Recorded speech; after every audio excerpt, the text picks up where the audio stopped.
Hello and welcome to Spectrum TV News at 2. I am Francis Oyima Edet, coming to you live from Iyo, the capital city of Akwa Ibom State. Let's take a look at the headlines. Senate President Godswill Akpabio says 2024 budget will address bad roads in Cross River, Akwa Ibom. Edo Deputy Governor Shaibu declares interest in 2024 governorship race. Plus, Israel releases 39 Palestinian prisoners after Hamas hands over 17 hostages. We will bring you details of these stories and more in a moment.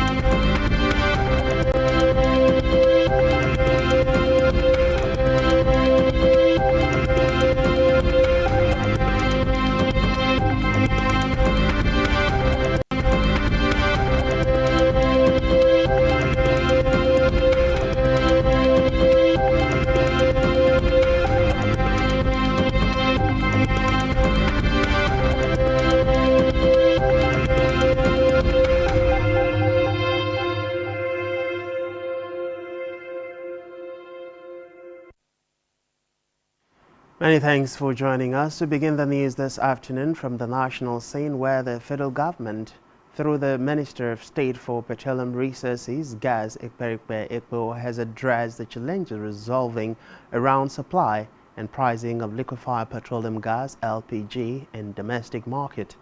Intervention on cooking gas followed a rise in recent months in the price per kilogram of LPG from about 700 naira to above 900 naira in some parts of the country. In a statement by spokesman Louis Iba, the minister expressed concerns of President Bola Tinubu on the astronomical increase and attendant hardship on the citizenry. Ekpo, while highlighting Nigeria's abundant gas reserve, expressed disapproval of multinational firms prioritizing gas exports over allocating significant volumes for the domestic market, deeming it unacceptable.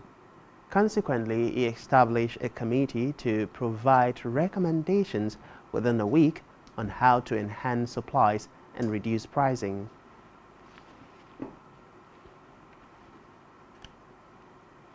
Meanwhile, the federal government has warned farmers against selling or diversion of 2023 dry season farming inputs.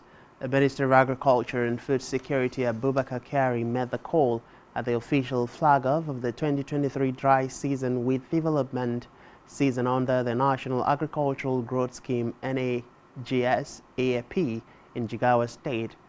Kyari said that dry season farming is an integral part of the National Agricultural Growth Scheme and Agro-Pocket NAGS AP project, made possible by a $134 million loan facility advanced to Nigeria by the African Development Bank (AFDB).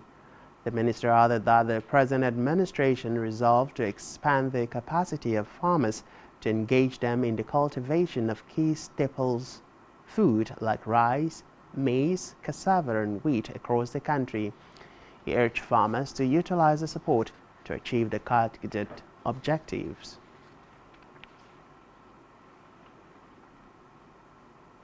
From the Red Chambers, the Senate President Godswill Akpabio has assured citizens of Cross River and Akwa Ibom states that priority has been given in the nation's 2024 budget to address precarious road infrastructure in the two sister states. Akpabio gave the assurance while speaking with journalists at Margaret Ekpo International Airport, Calabar, upon his arrival for the Thanksgiving service of Senator Asukwo Ekpenyong of Cross River Southern Senatorial District. On the harrowing experiences by motorists on the Calabar to Federal Highway, the former governor of Akwa Ibom State said Nigeria's 2024 budget reflects the intention of the Senate under him to touch the lives of Cross River and Akwa Ibom citizens. The Senate President was received by a state government delegation led by the Deputy Governor Peter Ode, Senator Asukwo Ekpenyong, Speaker of the State House of Assembly, Elvet Ayambam, and members of the State Executive Council, amongst others. Now to the Green Chambers, where a one-day retreat for chairpersons and deputy chairpersons of House of Representatives committees is billed to be held in Abuja today. Centered on the 10th House of Representatives legislative agenda, the retreat is expected to dwell on the theme improving legislative performance through effective committee management. The House spokesman, Akin Rotimi, in a statement noted that lawmakers would be taken through international good practice in committee management, benchmarks in conducting legislative hearings and investigations, as well as an overview of legislative practice and procedures, amongst others. Away from that, the Attorney General of the Federation and Minister of Justice Lateef Fagbemi, Senior Advocate of Nigeria, has urged Nigerians to support the various reforms being introduced by President Bola Ahmed Tinubu. He also asked the citizens to be patient with the president, noting that ongoing reforms by the president would bring economic prosperity and stability to Nigeria. A statement by the minister's special assistant on communication and publicity, Kamaruddin Ogundele, said Fagbemi spoke during a prayer organized in his honor by his family in his Ijabo country home in Oyun local government area of Kwara State. The minister assured Nigerians of the president's determination to take the country out of the woods.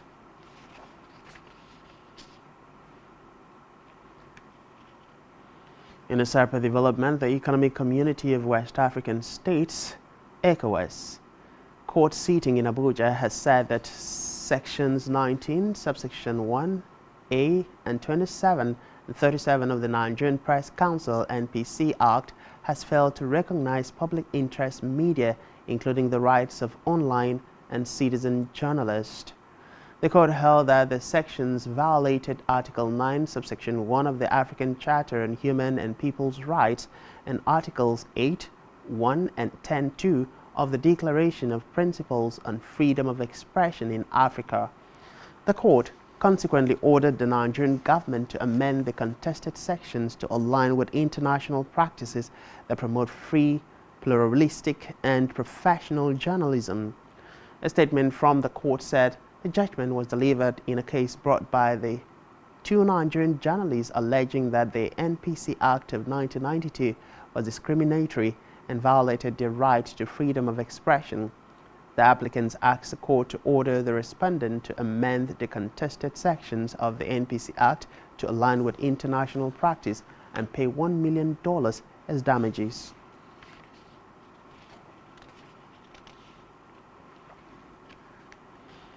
In another development, the Socio-Economic Rights and Accountability Project (SEREP) has asked the World Bank to probe the loans acquired by the 36 state governors in Nigeria and immediately suspend further loans to the states until they explain how previously acquired loans were spent.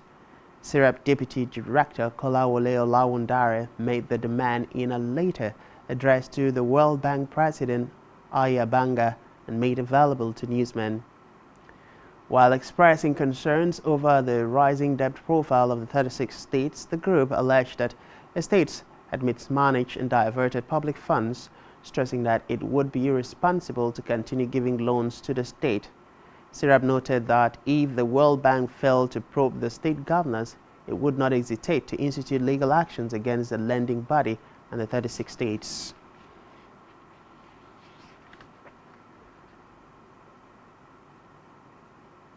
Away from that, ahead of the Edo State 2024 governorship election, the Deputy Governor, Philip Shaibu, has made a formal announcement expressing his desire to compete for the People's Democratic Party (PDP) ticket in the forthcoming party primaries. Shaibu made his declaration known in a televised announcement today. The Deputy Governor, who has been in office since 2016, said he would run for the office of the #1 in the state on the platform of the People's Democratic Party (PDP) after his official declaration. A 53-year-old politician launched his campaign office in Benin City, noting that he has put his life on the line for the development and growth of the state, and he was determined to make the South-South state great again.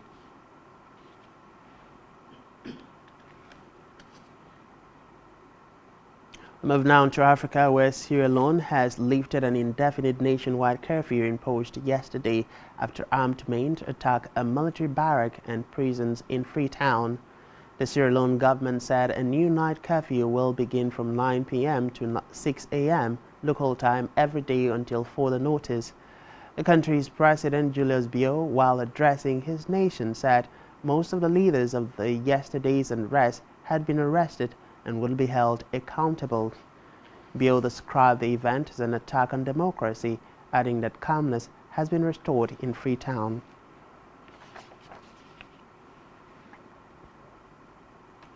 Still in Africa, Niger has reportedly started running its biggest solar power plant, filling in the shortage brought about by a cut in imported power supply from neighboring Nigeria in July. The Energy Minister, Mohamed Mustafa Bakr, said that quality of electricity supply had improved in the capital and other towns following the coming online of the solar plant. Bakr noted that the plant has over 55,000 solar panels and can generate 30 megawatts of electricity.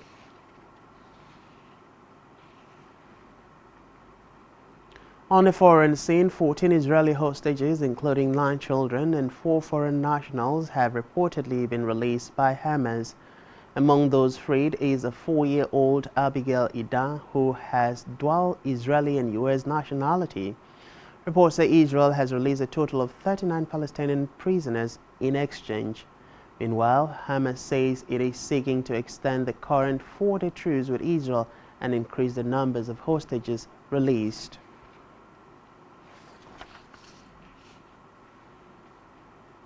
Still on the foreign scene, New Zealand's health experts has criticized the sudden reversal of the new government to scrap the nation's world-leading smoking ban to fund tax cuts.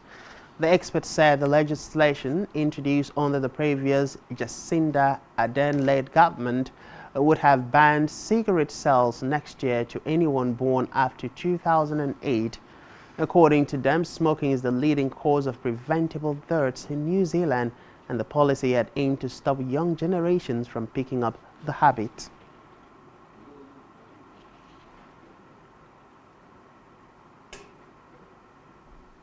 And still to come in the news, Italy beat Australia to win first Davis Cup title for 47 years. Please stay with us.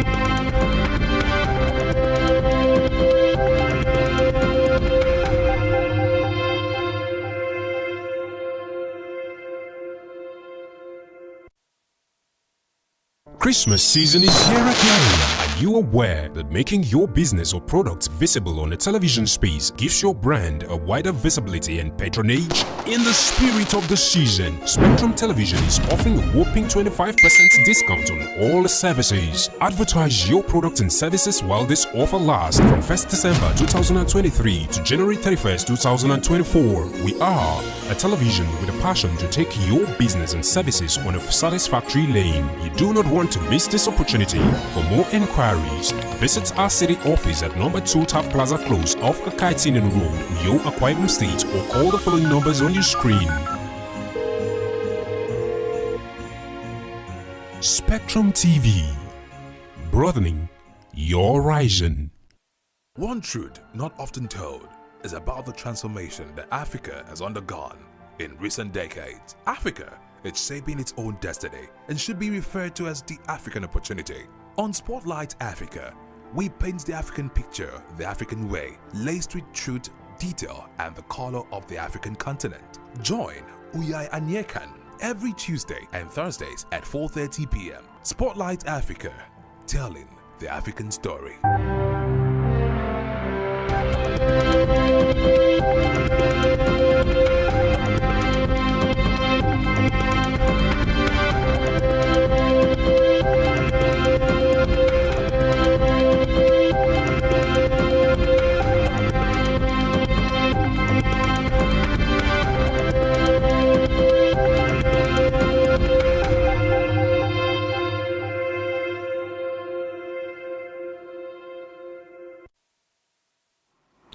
Many thanks for staying with us, and now to the concluding part of the news stories. On a business news, the Minister of Solid Minerals Development, Dele Alake, has praised the decision of investors from the Republic of Mexico to visit Nigeria in search of investment in solid minerals. In a statement signed by the Special Assistant to the Minister on Media, Segun Tomori, Alake said the administration of President Bola Tinubu has put in place incentives to ease business for investors in the industry. He said the incentives include zero duty on equipment imported for solid minerals extractions, easy movement of profits to the countries of origin, and tax holidays. The minister added that investors in the mining industry are expected to sign the Community Development Agreement with the communities in the mining area to ensure the socio-economic development of the region that benefits the people.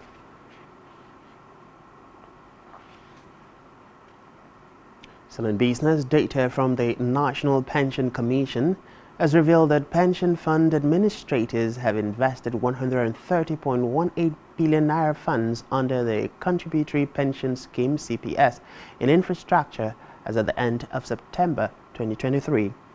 According to the figures, total assets under the CPS stood at 17.35 trillion naira as of the period under review. Part of the funds was also invested in domestic and foreign ordinary shares, federal and state government securities, and money market instruments, among others. The Commission had in its amended investment regulation highlighted the requirements for investing the funds in line with the provisions of the Pension Reform Act 2014. It said the purpose of the regulation was to provide uniform rules and standards for the investment of pension funds' assets.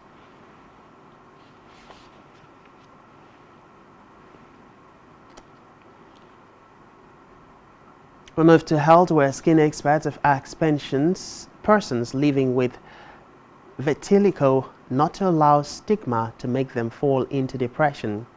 The physicians expressed worry that the level of stigma associated with the skin condition was still high in the country, which they blamed on ignorance.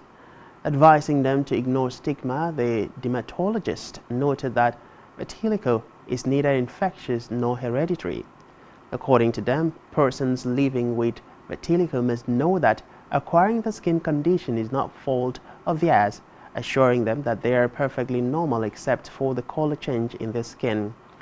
Vitiligo, they say, is an acquired condition of the skin with reduced or absent coloration and pigmentation, leaving areas of white patches compared to other areas of the body.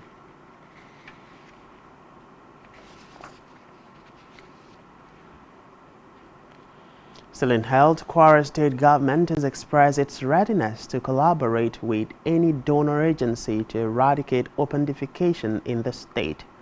The State Commissioner for Water Resources, Yunusa Lade, gave the assurance when the United Nations International Children's Emergency Fund Watch Specialist Theresa Palmer visited his office in Ilorin, the state capital. The commissioner said the state government had set aside 200 million naira to provide toilets and other utilities that will discourage open defecation. He added that lawmakers, both at the state and federal levels, had been engaged in the need to complement the effort of the state government to eradicate open defecation.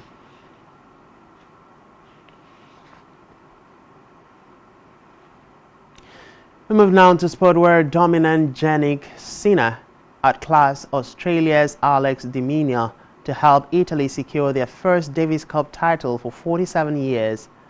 Matteo Analdi beat Alexei Pomprin 7-5, 2-6, 6-4 in a Navy opening singles match to put Italy 1-0 up in Malaga, Spain. Sinner then backed up his sterling week with a 6-3, 6-0 win over de Minaur. It is the second time Italy have lifted the Davis Cup, having previously won the title in 1976.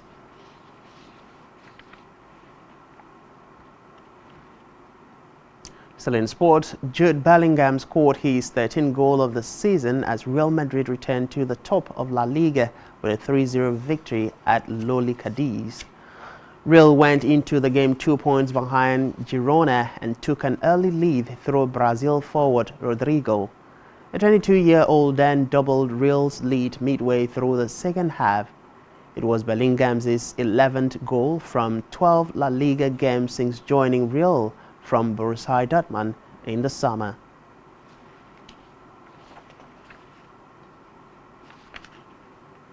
On our entertainment news, Nigerian comedy legend Basket Mouth has created a 5-year plan to leave the game and pursue other interests, especially in filmmaking and music. The 45-year-old who made the announcement during a live broadcast said he was a slate of annual comedy shows for the next 5 years, after which he plans to quit. Basket Mouth explained that since he first dumped his music career for comedy in the 1990s, he has always known he would return to music. The comedian added he plans to get involved in every sector of the entertainment industry and build his own empire.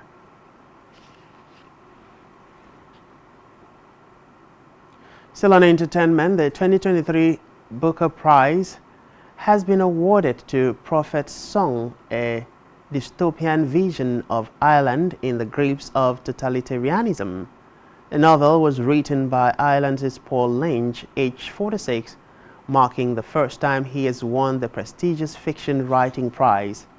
Set in Dublin, the novel tells the story of a family grappling with a terrifying new world in which the democratic norms they are used to begin to disappear. Land said Prophet's Song was inspired by the Syrian war and refugee crisis.